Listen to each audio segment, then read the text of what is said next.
Expectació nit al Teatre Principal s'atorgaven els guardons d'una nova edició dels Premis Ciutat de Palma.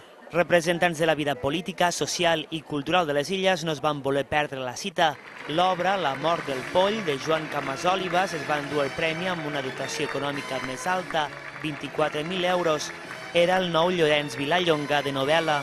Bé, la novel·la parteix al principi de la fi de la pagesia a una zona que podem situar a la plana del Vallès Occidental. El poemari Poltre de Pere Perelló es va endur el Joan Alcover de Poesia i els productors Marc Riba i Anna Solanàs es van endur el Ciutat de Palma d'animació independent. I aquests 12.000 euros ens ajudaran a convèncer, esperem, a altra gent per acabar de reunir tot el que necessitem i poder fer un altre curt que espero que la gent torni a disfrutar.